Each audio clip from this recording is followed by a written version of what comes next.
नमस्कार, विराट 24 में आपका स्वागत है। मैहर मां शारदा देवी मंदिर परिसर में माई की रसोई भक्तों की आस्था और सेवा का केंद्र बनी हुई है। मंदिर के पुजारी धीरज महाराज की देखरेख में यहां आने वाले श्रद्धालुओं को पूरी तरह निःशुल्क प्रसाद और भोजन कराया जाता है। खास बात यह है कि भक्तों को स्वच्छ वातावरण में बैठाकर शुद्ध देसी भोजन परोसा जाता है और दूर दराज से आने वाले श्रद्धालुओं के लिए भी कोई रोक टोक नहीं है। यह सेवा भाव से चल रही रसोई आज भक्तजनों के बीच चर्चा का विषय बनी हुई है। धीरज महाराज का कहना है कि इसका उद्देश्य मां शारदा की कृपा से भूखे को भोजन और हर भक्त को सम्मान देना है। आइए सुनते हैं धीरज महाराज और भक्तों ने क्या कहा है।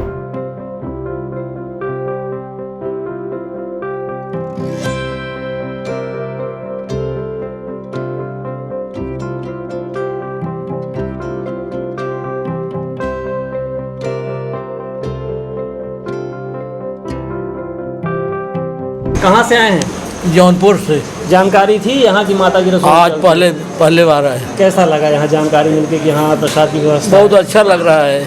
माता जी के दर्शन कब से कर रहे हैं? बहुत पहले आते थे, जब जवानी थे। ये तो है लड़का हर बार से आता है, तो इसने आज सलाह किया कि पिताजी चल सके चलें, तो इसके साथ चले आए।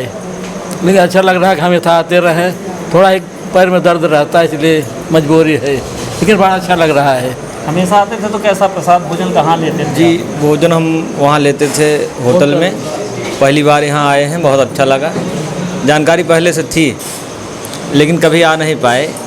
इस बार ऐसा सौभाग्य प्राप्त हुआ कि इस बार आ गए, इसलिए हम लोग देख लिया। धार्मिक स्थान पे आते हैं तो सबसे पहले आदमी देखता है कि सात्विक भोजन मिले, तो लोग व्रत रहते हैं। तो क्या लगता है कि ऐसी चीज़ें होनी चाहिए धार्मिक स्थानों पर? ये तो साहब आपके लिए ज़्यादा शब्दों में तो नहीं, मगर इतना ज़रूर कहूँगा, परमार्थ को ध्यान में रखते हुए ये अपने स्वयं में प्रशंसनीय और सराहनीय कार्य है। कहाँ से हैं? इसके लिए माता रानी आप पे बहुत बहुत कृपा बनाए कहाँ से रखें। हैं? मैं ग्वालियर से। ग्वालियर से। कहाँ से हैं भैया? छत्तीसगढ़, रायपुर। कितनी बार आ चुके हैं यहाँ? पहले भी आए हैं? Second time. ठीक है। ये माता की रसोई चलता है, जो भी आदमी चलता है धार्मिक स्थान पर चलता है तो सोचता है कि पवित्र स्थान पर भोजन करें, अच्छा भोजन करें, व्रत है। क्या लगता है आपको, कैसा है व्यवस्था है? ठीक है? ठीक है, अच्छी है। पहले आते थे तो कैसे भोजन करते थे, कहाँ करते थे? अब पहले आए नहीं है। पहली बार आए हैं? पहली परिवार बार। के साथ आए हैं? बस वाइफ है, साली। कैसा लग रहा है यहाँ आकर भोजन करना? माता अच्छा के नाम लग से रहा है। रसोई चल रही है। अच्छा लग रहा है। पहली बार आए हैं? हाँ। क्या नाम है? निकेश श्याम, कहाँ से हैं? नरसिंहपुर। नरसिंहपुर से। पहली बार आए माता? पहली बार आए। कैसा लग रहा है यहाँ भोजन की व्यवस्था? कैसे जानकारी हुई आपको? वो हमने सुना था कि यहाँ घर जैसा भोजन मिलता है, इसलिए यहाँ इसी रूम में बैठ के व्यवस्थित करता है? व्यवस्था है, सब एक नंबर, अच्छी व्यवस्था है। होना चाहिए हर जगह, धार्मिक हर स्थानों जगह पे होना चाहिए ऐसा? नहीं, ऐसा होना चाहिए हर जगह धार्मिक स्थान। क्या नाम है? नीरज कहाँ से हैं? सागर। सागर से। पहली बार आए? हाँ, पहली बार। कैसे जानकारी हुई कि यहाँ की माता की रसोई चलती है, भोजन करना चाहिए? मैया के दर्शन से लौटे तो वहाँ पर जानकारी मिली थी। यहाँ आने से? हाँ। निःशुल्क भोजन की व्यवस्था? आने से बोल। संस्था है वो ऊपर, वो जहाँ खिचड़ी बट रही थी, तो गए थे पहले वहाँ? हाँ भी? वहाँ पे खिचड़ी प्रसाद। पहली बार आए आप? जी जी, पहली बार यहाँ रसोई? हाँ, तो वहाँ पे प्रसाद लिया, तो वहाँ पे उन्होंने बताया कि यहाँ भी अपना एक संस्था है। बहुत सी धर्म संस्थाएं चलती हैं, नाम से चलती हैं, राजनीतिक लाभ लेने लगती हैं, है ना? हाँ, लेकिन हाँ। क्या लगता है कि इस तरह से कुछ चलना चाहिए? जो धार्मिक बाहर से लोग आते हैं, परेशान होते हैं, होटलों में ठगी होती है, महंगाई है, हाँ हाँ, उस ऐसे हिसाब से तो ये बहुत बेहतरीन, मतलब एक नंबर व्यवस्था है, और ऐसा हर धार्मिक स्थानों पे होना चाहिए। जहाँ से आप चले वहाँ भी ऐसी जानकारी थी कि माता जी की रसोई? नहीं, ऐसी कोई पहली यहीं बार आके आया हूँ। जानकारी हाँ, यहीं जहाँ आगे जानकारी, पहली बार आया हूँ। शिव कुमार कुशवाहा। कब से यहाँ काम कर रहे हैं? 3 साल से। जब यहाँ आते हैं लोग प्रसाद लेने के लिए, प्रसाद कर कैसा महसूस होता है अंदर से? बहुत सुकून मिलता है। हमारे में यात्री हैं, महाराज जी जो हमारी सेवा करवा रहे हैं तो वही कर रहे हैं जी। कभी ऐसा कोई पटांग वाले तो नहीं आते? कुछ नहीं, आते हैं लोग? नहीं। जब जाते हैं तो क्या कह के जाते हैं कि अच्छा भोजन मिला? अच्छा है, प्रसाद अच्छा है, माई की कृपा है। कब से कर रहे हैं आप यहाँ? 3 साल से। संतुष्टि मिलती है? संतुष्टि। भोजन कराते हैं जी। हम तो स्टार्टिंग से हैं सर।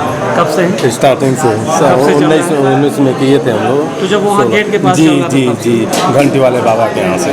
जब आप किसी को भोजन कराता घर में, चाहे 2 लोगों को करवाए चाहे 4 लोग, बड़ी सुकून मिलता है। आप यहाँ कितने लोग भोजन करते होंगे लगभग? लगभग मान कर चलिए कि 5,000 से ऊपर तो हो जाते हैं कैसे प्रतिदिन। व्यवस्था हो पाती है सभी? सब बहुत व्यवस्थित हो माता जाता रानी है। माता रानी कृपा है, माई क्या कृपा ज़्यादा है। ध्यान रखा जाता है, किन चीज़ों का भोजन कराया जाए? जैसे 2 तरह का सब्जी और चटनी, हलवा और दाल, रोटी, चावल बिना लहसुन प्याज का पर डे।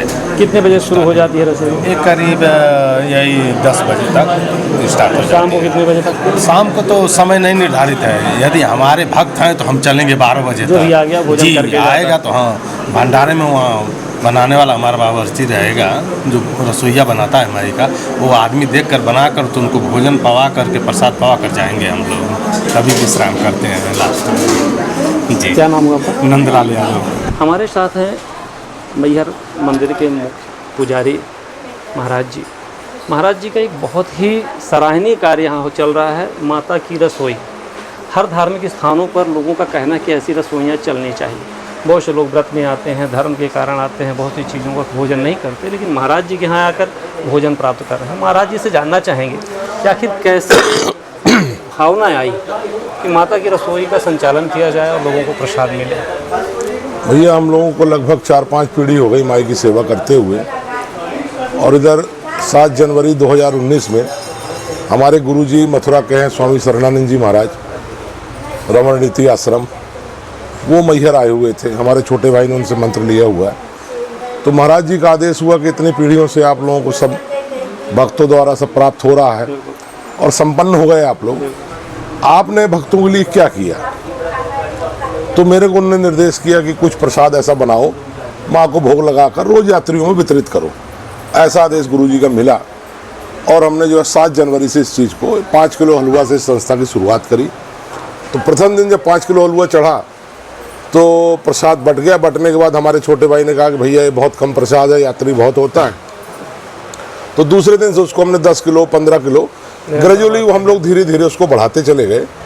और मेरे को व्यक्तिगत स्वयं बहुत अच्छा लगने लगा कि यार कुछ नया कार्य हो रहा है, और उसको लेकर ये शुरुआत हम लोग धीरे धीरे करते हुए, और आज 2025 में आप देख रहे हैं कि एक भंडारा वहाँ रोपवे कंपाउंड में चल रहा है, जो सवेरे 7 बजे से लेकर रात्रि आरती तक वहाँ पे रहता है, और 11 बजे से 11 बजे तक इस रसोई में एयर कंडीशन रूम में बैठा के बढ़िया प्रसाद वितरण किया जा रहा है। लगभग कितने दर्शनार्थी ऐसे होंगे जो प्रसाद प्राप्त कर रहे हैं आज माता की रसोई में? लगभग भैया 5,000-6,000 लोगों का एवरेज है रोज यहाँ पर आके लोग यात्री प्रसाद लेते हैं। क्या रहता है कि भोजन में क्या क्या प्रसाद चढ़ाया जाए, जो माता की इच्छा होती है, कुछ ऐसा निर्धारित? 56 भोग हम लोग रोज माई के लिए बनाते हैं। 56 भोग वो दोपहर में जाता है।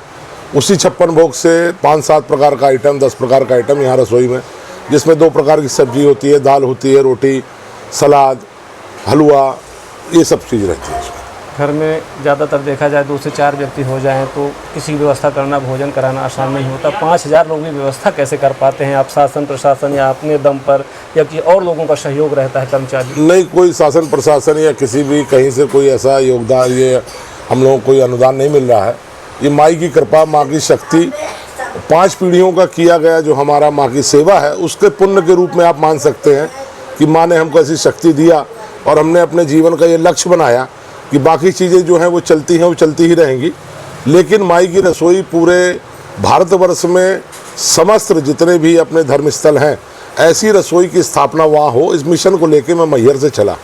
और वैसे आप देखिए गुरुद्वाराओं में जो व्यवस्था करके सरदार जी लोग रखे हैं, वहाँ से भी कुछ सीखने को मेरे को मिला कि वो अपने धर्म की रक्षा कर रहे हैं, तो धर्म भी उनकी रक्षा कर रहा। आप किसी सरदार को भीख मांगते नहीं देखोगे। जहाँ भी सरदार आपको मिलेगा संपन्न मिलेगा। पूरी दुनिया में सरदार छाया हुआ है। तो मुझे लगा कि शायद सेवा करके मैं भी उस स्तर तक जा सकता हूँ, तो मैंने उस सेवा को करने का काम किया। अभी हम लोगों ने जैसे बात की लोगों से, कोई गोरखपुर से आया, कोई बालाघाट से आया, कोई छत्तीसगढ़ से आया, मतलब अलग अलग राज्यों से लोग आते हैं। वहाँ भी उनको चर्चा, उनका भी ऐसा कहना है कि जो बहुत सारे लोग प्रपंच टाइप कर लेते हैं कि हम ऐसा कर रहे हैं, वैसा कर रहे हैं, ये चला, उससे अच्छा है कि हम भोजन प्रसाद, आज भूखे को भोजन मिल जाए, ज़रूरतमंद को भोजन मिल जाए, इससे बहुत बड़ा काम है। नहीं लगता है आपको कि और संस्थान जैसे हमारे धार्मिक संस्थान है, वहाँ भी एक ऐसी व्यवस्था होनी चाहिए? है, हालांकि बहुत सारे चलाते हैं लोग, लेकिन इस तरह से रसोई की आप जो चाहे जितने व्यक्ति आए बैठे हो, ऐसा होना चाहिए। जी बिल्कुल होना चाहिए। देखिए ऐसा नहीं है कि हमारे धर्म स्थलों में बड़े बड़े अखाड़े हैं, बड़ी बड़ी व्यवस्थाएं हैं। मैं जो व्यक्तिगत रूप से महसूस करता हूं कि हमारे यहाँ जो आम जनमानस है, देखिए जो बड़ा व्यक्ति है उसको तो व्यवस्था बाहर भी है, आश्रम के अंदर भी है। आम जनमानस जो बिना झिझक के कहीं भी जा सके।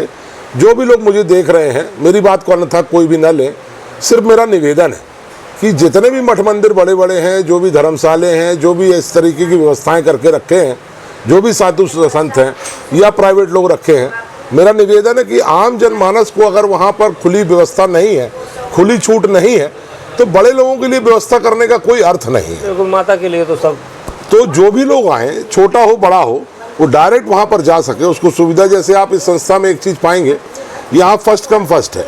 हमारे पास जो रूम्स हैं, हमारे यहाँ रूम्स भी हैं, वो भी फ्री ऑफ कॉस्ट है, उसमें भी कोई भेदभाव नहीं रहता है। हमारे टोल फ्री नंबर है, टोल फ्री नंबर पे आप फ़ोन करके 1 हफ्ते पहले बुक करोगे, कोई भी हो, कितने लोग भी हो, वो निःशुल्क रूप से आपको प्रदान किए जाएंगे।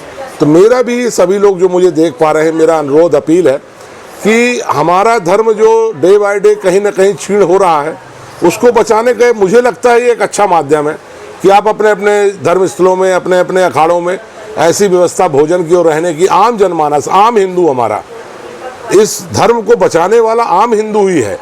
बड़े लोग जो होते हैं, या मैं कहूँगा नहीं इस बात को माइक पे, लेकिन बड़े लोग जो हैं उनकी कितनी आस्था क्या रहती है, और जो छोटा आदमी जो 10-10, 20-20 किलोमीटर से 100 किलोमीटर से पैदल आ रहा है, जवारा लेके आ रहा है, तो धर्म के रक्षक तो एक्चुअली वो है, तो उनको सेवा की जरूरत है। तो ये प्रकल्प जो भी मुझे देख रहे हैं, इस प्रकल्प में आगे आप हमारे सारथी सहयोगी बने, और हम चाहेंगे कि ये डे बाय डे, दिन में ये बढ़ता रहे। जितने धर्म स्थलों ऐसी कोई रसोई सब जगह हो जहां आम जनमानस को सुविधा मिले, व्यवस्था मिले। बहुत दूर दूर से लोग आते हैं, गरीब से लेकर सेठ तक आते हैं, जैसा आपने बुजुर्ग माना। कभी ऐसा कोई कहा कि हम लोग भी कुछ करना चाहते हैं, अगर करना चाहते हो, थोड़ा सा बड़ा कुछ करना चाहे तो कैसे कर सकते हैं? बिल्कुल, देखिए, लोगों ने प्रेरणा ली। विश्वनाथ मंदिर में भी रसोई खुली, महाकाल मंदिर में भी रसोई खुली, और रसोई के नाम से ही है, रसोई के नाम से। महाकाल रसोई है, विश्वनाथ जी की रसोई है। तो लोग इनिशिएटिव ले रहे हैं, ऐसा नहीं है कि लोग यहाँ से कुछ नहीं सीख पा रहे हैं, इनिशिएटिव ले रहे हैं और धीरे धीरे उसको करने का प्रयास तो कर ही रहे हैं। सहयोग के नाम पर कभी चर्चा होती, राजनीति, जनपद, हमारे ख्याल से कोई भी अपने बिंद का अधिकारी नेता आए, कहीं का भी आता तो माता जी के शरण में जरूर आता। निश्चित रूप से ऐसा कहा, निश्चित रूप से लोग आते हैं, मैं नाम नहीं लूँगा किसी का, बड़े बड़े लोग आते हैं, और जब आते हैं, सुविधा प्राप्त होती है, देखते हैं, तो निश्चित रूप से आश्वासन देते हैं, लेकिन पूरा भी होता है। लेकिन अभी तक किसी का आश्वासन आज तक कभी ऐसा नहीं हुआ कि किसी ने हमको ऐसा रसोई में, हमारी संस्था में, ये भी हमने एक सोसाइटी बनाई हुई है ना, ये भी नॉन प्रॉफिटेबल ऑर्गेनाइजेशन है, कोई प्रॉफिट के लिए नहीं बना है, लेकिन अभी तक ऐसा कोई बड़ा व्यक्तित्व जो है कोई आके खुल के सहयोग किया हो, तो ऐसा तो नहीं हुआ है।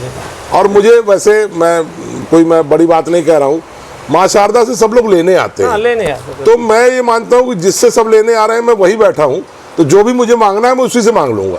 और मैं आपसे बता रहा हूँ, सत्य बता रहा हूँ कि मैं माँ शारदा से ही मांग रहा हूँ, और माँ शारदा पूरे इस सिस्टम को, पूरे रसोई को चलाने के लिए ऑटोमेटिक व्यवस्था अपनी करती है। लोगों ने हमारी शिकायत भी करी, कई जगह लोग पूछते भी हैं, व्हाट्सएप में भी और आपके मैसेज में पूछते हैं कि धीरज महाराज से पूछा जाए कि उनके पास पैसा इतना कहाँ से आता है।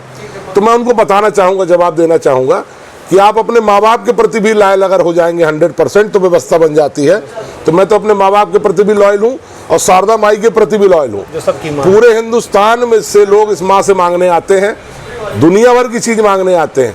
तो यहाँ पे जब 5 पीढ़ी से हम यहाँ पर हैं, तो मैं मांगूंगा तो मेरी स्वीकार नहीं होगी क्या?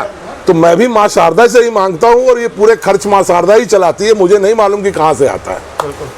निश्चित तौर पर धीरज महाराज जी का यह कार्य बहुत ही प्रशंसनीय है, और विराट 24 निवेदन भी करता है, अपील करता है लोगों से कि आप मैहर आएँ तो माता की रसोई का प्रसाद लें, जो बन पड़े स्वेच्छा से आप सहयोग भी कर सकते हैं।